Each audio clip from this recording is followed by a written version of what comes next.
하나님 말씀 보겠습니다. 민수기 26장으로 갑시다. 26장 19절부터 22절까지 26장 19절부터 22절까지 26장입니다. 우리 한 목소리로 읽도록 하겠습니다. 유다의 아들들은 에르와 오난이라. 이 에르와 오난은 가나안 땅에서 죽었고 유다 자손의 종족들은 이러하니 셀라에게서 난 셀라 종족과 베레스에게서 난 베레스 종족과 사라에게서 난 세라 종족이며 또 베레스 자손은 이러하니 헤스론에게서 난 헤스론 종족과 하몰에게서 난 하몰 종족이니라. 이는 유다 종족들이니 계수된 자가 76,500명이었더라. 아멘. 우리가 그동안 발람에 대해서 계속 봤습니다. 그런데 이 발람에 대한 부분을 이제 정리를 하고 그 다음으로 26장으로 이렇게 넘어가야지만이 되거든요. 이제 발람을 보면서 우리가 아주 중요하게 봐야 될 부분들은 거짓 선지자들이 있다, 거짓 목자들이 있다라고 하는 거예요. 여러분들을 현혹합니다. 그래서 분별력을 가지고 우리가 이 시대를 잘 봐야지만이 된다라고 하는 것이죠. 여러분들도 거짓 그리스도인들이 있어요. 분명히 있습니다. 우리 교회 아니라고 해서 우리 교회에 다 알곡들만 있는 거 아니거든요. 정말 예수 믿는데 예수가 없는 사람들도 있을 수 있어요. 그래, 이런 부분들을 우리가 신중하게 보면서 나가야지 된다. 거짓 선지자들은 목적이 딱 하나예요. 목적이 뭔지 아세요? 돈이에요. 돈. 물질입니다. 다른 거 없어요. 거길로다가 연결이 다 되고 있습니다. 자, 결국에는 하나님이 그 거짓 선지자를 치시고, 그리고 아무리 그 거짓 선지자가 저주한다 할지라도, 축복한다 할지라도 그게 오는 게 아니에요. 그게 이루어지는 게 아니에요. 하나님이 주시는 겁니다. 이러한 중심을 가지고 우리가 발람을 마무리하고, 자, 오늘은 26장에서 제가 왜 19절을 봤느냐면은 여기 보면 누가 어디를 누구를 낳고 또 종족은 어떻고 몇 명이고, 그런데 지금 그걸 보려고 하는 것이 아니라 이스라엘은 12지파가 있어요. 12지파. 그런데 12지파 중에서 가장 복을 받은 사람이 누구냐면 유다예요. 유다는 굉장한 복된 이런 가문이 되고, 가문이 점점 번성해지고, 이러한 은혜를 받은 그 지파, 그 집안이 바로 유다. 거기로부터 이제 모든 유다 지파의 종족들이 이렇게 점점 번성을 하게 되는 겁니다. 여러분, 야곱의 12아들이 12지파가 된다는 거예요. 꼭 기억하세요. 그리고 단이라고 하는 아들이 있어요. 단지파, 단. 이 단지파는 어떻게 됐냐면요, 역사에서 사라져요. 없어져 버리는 거예요. 참 불행한 집안이란 말입니다. 그래서 저는 이 부분을 한번 오늘 우리가 묵상을 하면서 우리 가정은, 우리 가문은 어떤 가문이 돼야 될 것인가, 이 부분에 한번 초점을 맞춰봅시다. 유다 지파를 보면은 광야에서 가나안으로 행군하는데 순서가 다 있거든요. 아무렇게나 가면 안 되는 거예요, 여러분. 신앙은 질서가 있어야 돼요. 교회도 질서가 있어야 돼요. 하나님의 말씀 책에도 여러분들이 담임 목사 역할을 하면서 거기에서 말씀이 막 선포되고 그러면 교회가 뭐가 되겠습니까? 말씀이 내려오는 명령 체계가 있거든요. 이런 부분들을 우리가 잘 알아야 되는데, 이 가나안 땅을 갈 때도 순서 있게 다 갑니다. 맨 앞에 누가 서고, 동서 남북 누가 서고, 그리고 어느 가문이 먼저 서고, 어느 가문이 깃발을 들고, 그리고 중앙에는 회막, 이 성전이 딱 자리를 하게 해요. 그런데 유다 지파가 맨 앞장 섭니다. 하나님이 그렇게 시키셨어요. 너 맨 앞장 서라 라고 하는 거예요.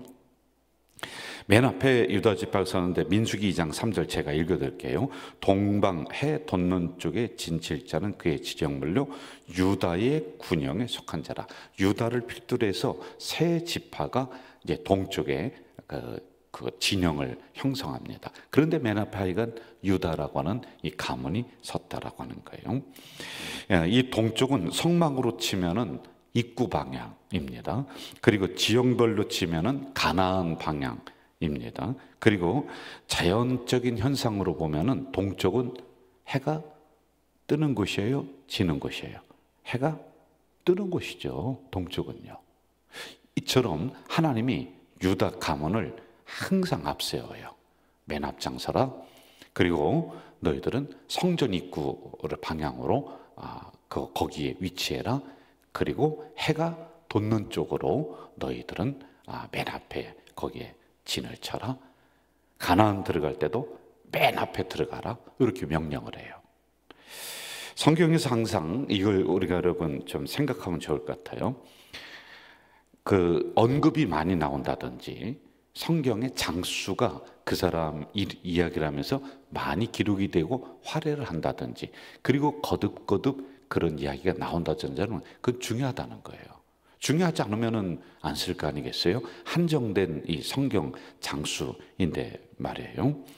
자, 맨 먼저 언급하는 것은 그만큼 중요한 가문이다, 중요한 가정이다 라고 하는 것입니다. 또 그것만이 아니에요. 창세기 49장에 보면은 유다를 향해서 이렇게 얘기해요. 여러분 잘 들으세요. 유다 그 가문, 가정을 향해서 유다야, 너는 내 형제의 찬송이 될 거다. 그러니까 모든 형제들이 너를 우러러보고 너를 칭송할 거다. 이렇게 얘기합니다. 그리고 또 이렇게 얘기해요. 내 손이 내 원수의 목을 잡을 것이다. 내 아버지의 아들들이 내 앞에서 절을 할 것이다. 굉장히 놀라운 축복이란 말이에요. 내 원수의 목을 잡는다. 여기에 조금 이따 제 이 부분을 설명을 할게요. 자, 또 어떻게 얘기하냐면 통치자의 지팡이가 유다 지파에서 떠나지 않는다. 그러니까 너희들 집안에서 왕이 나온다는 거예요. 왕, 대통령이 나온다. 굉장한 축복이란 말입니다. 자, 유다는 야곱의 12아들 중에 네 번째예요. 네 번째. 원래 축복은 장자권을 해서 장자에게 쫙 흐르는 건데 장자는 뒤로 가고 네 번째 이 아들이 이러한 축복을 받는단 말입니다. 그러면은 왜 하나님은 유다 가정을 맨 앞장을 세우고 이런 복을 주시는가? 요걸 우리가 봐야지만이 될 거 아니겠어요? 그래야지 우리도 이렇게 하면 되겠구나 라고 이렇게 우리가 또 배우는 거 아니겠어요? 자, 한번 잘 보세요. 유다의 12아들 중에 막내 11번째가 야곱입니다. 그렇죠? 야곱이 어떻게 해요? 형들에 의해서 우물에 던져져요. 우물이 깊어요.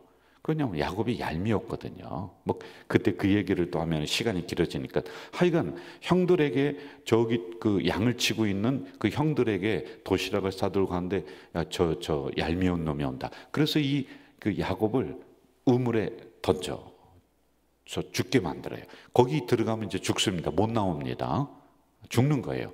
그런데 이때 유다가 뭐라고 하냐면은 다른 형제들을 설득해요. 설득하면서 우리가 이렇게 죽일 필요까지 뭐가 있느냐, 건져내서 우리 동생인데 그래도 얄밉지만 우리 동생인데 건져내서 우리 저 애굽에다 팔자 이렇게 얘기해요. 그러면서 어떠한 마음이었냐면은 하나님이 이 동생 야곱을 어떻게 사용하실까 하나님에게 맡겨드려요. 그러니까 형제들이 있다가 뭐 죽일 필요는 없어요. 그래서 우물에서 건져서 지나가는 상인들에게 팔아서 이제 야곱이 그때부터 애굽에서 생활을 하게 되는 이런 일이 일어났습니다. 살려놨어요. 자, 그런데 하나님은 이걸 본 거예요. 기가 막힌 거예요. 하나님은 이걸 딱 보면서 그때부터 유다 가정을 하나님이 주목해서 본 거예요. 이거 저 유다 저 쓸만하구나. 다 죽이자고 하는데 살려는 거예요. 살리는 이런 일을 합니다. 그런데 그 다음부터 좋은 것도 유전이 돼요. 나쁜 것도 유전이 되는데 유다가 그렇게 해놨더니 그 다음 자녀들이 어떻게 했냐면 그 위에 이스라엘 백성들이 위기에 처할 때마다 유다 가정에 있는 사람이 앞장서서 나가요. 우리가 대신 그 어려움을 막아서겠습니다. 우리가 나라의 그 어려움을 담당하겠습니다. 우리 가정이 이런 거 하겠습니다. 제가 그 어려움을 감당하겠습니다. 이렇게 그 가문이 어려울 때마다 계속 앞장서서 항상 그 국가 이스라엘 그 왕 위주로다가 이렇게 해나가고 있는 거예요. 자, 제가 구체적으로 한번 이야기를 한번 해볼게요. 여러분, 그 여호수아 시대 때에 헤브론 땅 아무도 정복하지 못했는데 뭐라고 하냐면은 하나님을 믿으면서 내가 지금 비록 나이가 많지만은 하나님이 허락해 주시면은 들어가서 내가 그 땅을 차지하겠습니다 라고 앞장서서 간 사람이 갈렙이야. 갈렙이 누구냐? 유다 지파예요. 자, 그리고 또 누가 있냐면은요, 롯을 구한 사람이 있어요. 롯이라고 이방 여인인데 이 여인을 구한 보아스가 있어요. 이 롯에게서 예수님이 나오거든요. 계보거든요. 그런데 이 여인이 홀로 돼서 이방 땅에서 이제 이스라엘로다가 시어머니를 따라와요. 그런데 이 롯을 구한 보아스가 유다 지파예요. 자, 또 있어요. 이스라엘 백성들이 블레셋과 전쟁을 합니다. 골리앗이 나와서 막 능욕하면서 이스라엘을 막 함부로 합니다. 그럴 때 누가 나가죠? 돌 가지고, 물맷돌 가지고 다윗이 나가요. 그래서 골리앗을 쓰러뜨리잖아요. 다윗이 유다 지파예요. 그 인물들이 나오는 거예요. 그리고 마지막에 유다 지파에서 누가 나오냐? 예수 그리스도가 나오는 거예요. 놀라운 이런 일이 일어나요. 자, 이렇게 큰 축복을 주신 이유는 딱 한 가지예요. 사람을 살렸다. 그리고 늘 하나님 편에 서서 일을 했다라고 하는 겁니다. 가장 결정적인 순간에 선한 편에 서는 거예요. 유다는요. 야, 우리 저 동생 야곱을 죽일 필요가 뭐가 있느냐. 그러므로 하나님의 구원의 역사를 이어나가게 하는 징검다리의 결정적인 역할을 이 유다가 하는 거란 말입니다. 그래서 하나님의 합한, 아주 합당한 그 가정이, 가문이 되었다라고 하는 거예요. 자, 이걸 이제 이 새벽에 나오고 이 영상을 보는 우리 성도들에게 한번 적용을 해보면서 맞춰봅시다. 저는 우리 성도들이 항상 하나님이 어떻게 하시는가, 하나님이 기뻐하시는 건 무엇인가, 이걸 우리가 생각하면 여러 가지 일들이 이런저런 일들이 일어날 수 있어요. 이런저런 의견이 일어날 수 있어요. 그런데 마지막으로는 어떻게 해야 되냐면 하나님이 어떻게 생각하실까, 성경은 무엇이라고 말씀하고 있을까로 돌아와야 되는 거예요. 여기로 와야 되는 거예요. 그래서 여러분, 항상 우리 교회에 소속된 분들은 항상 유다와 같은 생각, 그래서 유다 가문이 돼야지만이 돼요. 여러분들 가문이 하나님이 가장 요긴하게 사용하고 가장 복주는 가문이 될 줄 믿습니다. 여러분 아멘 하셔야 돼요. 아멘. 새벽이라고 멍하니 있다가 하면 안 돼요. 말씀 내 거로 만들어야죠. 이런 유다 가문이 될 줄 믿습니다. 여러분 가문이 가면서 쪼그라들고 자녀들도 막 더 안 되고 해서 이거 단지파처럼 가문이 없어져 버리면 그게 뭐가 좋겠습니까? 저는 여러분들이 이러한 번성한 가문이 되시기를 주의 이름으로 축원합니다. 그러려면은 성경은 무엇이라고 말씀하는가? 하나님은 어떻게 생각할까? 주님이라면은 어떻게 하실까? 이걸 생각해야 돼요. 그리고 더 구체적으로 하면은 하나님이 우리 가자질교를 세웠어요. 그렇죠? 항상 교회는 어떻게 생각할까? 내가 교회에 어떤 유익을 줄까? 여기에 초점을 맞춰야 되는 거예요. 이게 우리가 신앙생활을 건강하고 복받게 하는 그런 거란 말입니다. 여러분, 어쩌다가 하나님과 반대되는, 성경과 반대되는, 말씀과 반대되는, 교회와 반대되는 이런 곳에 서면은요 불행하게 되는 거예요. 그래서 단지파가 되는 거예요. 여러분은 유다 지파들이 되지 않겠습니까? 자, 그래서 이렇게 더 구체적으로 하면 좋을 것 같아요. 첫째, 항상 긍정성을 가지고 교회를 바라보고 성도를 바라보고 그리고 이웃을 바라보고 항상 긍정성이에요. 살리는 쪽은 긍정성이에요. 우물에 던져서 죽이는 쪽은 부정성이에요. 그렇죠. 항상 잘 되는 방향, 긍정성을 가지고 모든 사물을 바라봐야지만이 된다. 그렇게 되길 주 이름으로 축원합니다. 그리고 두 번째, 교회가 더 건강하고 부흥하는데 내가 쓰임 받을 수 있도록 그렇게 나를 올려드려야 돼요. 저는 요즘에 우리 가자 공동체 하나님의 설계도가 쫙 펼쳐져서 정말 해야 될 일이 영적으로 쫙 있습니다. 지금 가장 중요한데요. 여러분, 왜? 영적인 진단을 한번 해보세요. 우리가 새로운 성전으로 와서 하려고 그랬더니 코로나가 털컥 와서 아무것도 못했어요. 그러다가 조금 회복돼서 비로소 2023년 1월부터 뭔가 막 일어나서 막 하려고 하면서 발동이 쫙 걸리는 거예요. 막 그냥 발전기에 막 그래서 이제 막 가려고 하는. 그러니까 하나님이 그 어간 동안에 이 주변을 싹 변화시키고 아파트도 들어오게 하시고 그래서 야 가자질게 너희들 정신 차리고 이제 영적으로 전진해서 이 지역을 변화시키는 주인공이 돼야 돼 라고 하는 시점이 지금이에요. 아멘. 여러분, 제 목회에 있어서 가장 중요한 때가 지금이에요.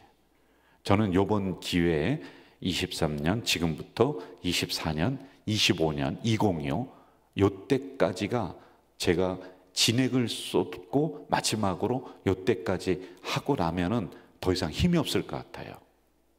요때가 가장 중요한 때예요. 시기가 딱 맞아 들어가는 거예요. 이럴 때 우리가 뭔가 교회 중심으로 확 일어나야 돼. 영적으로 으쌰 하면서 일어나야 될 때가 지금이에요.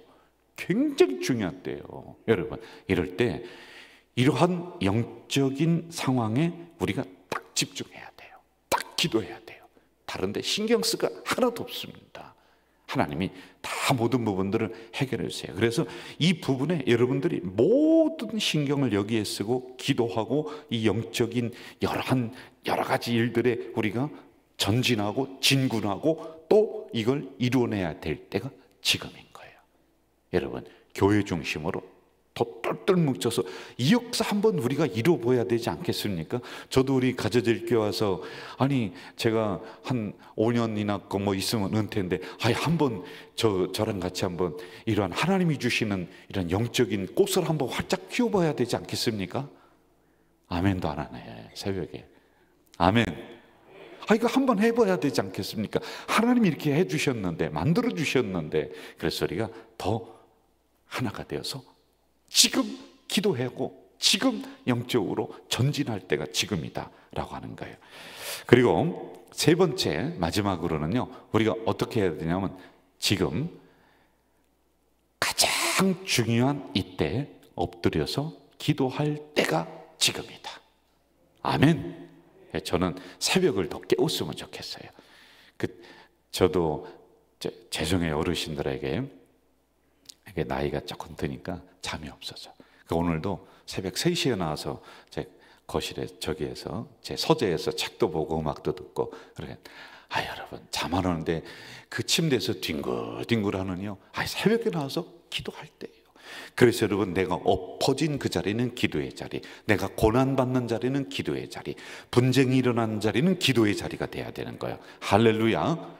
이때가 바로 기도의 때예요. 그래서 우리를 권사로, 집사로, 장로로, 성도로, 우리 한 식구로 부르셨어요. 저는 기도 외에는 이런 역사가 일어나지 않느니라 이 말씀이 분명히 이루어질 줄 믿습니다. 여러분 가정을 위해서, 기업을 위해서 지금 어렵잖아요. 그때가 기도할 때예요. 할렐루야. 자, 마무리할게요. 이렇게 하나님 일에 앞장서고 무엇이든지 긍정성을 가지고 했었던 유다 지파는 결국에는 그 가문을 하나님이 들어 쓰시는 거예요. 거기에서 왕이 나오고 거기에서 예수님이 나오고 하나님이 그 가문을 통해서 물질을 맡기셔서 온 나라를 먹여 살리는 놀라운 역사가 저는 여러분들의 가정이 되시길 주 이름으로 축복합니다. 전능하신 아버지 하나님, 이 새벽에 약한 저희들을 불러주시고 말씀을 허락해 주셨습니다. 감사합니다. 역사에서 사라지는 단 지파, 단 가정이 아니라 하나님이 요긴하게 쓰시고 복 주시는 유다 가정이 바로 우리 성도들 모든 가정이 될 수 있도록 역사해 주시옵소서. 예수님의 이름으로 기도하옵나이다. 아멘.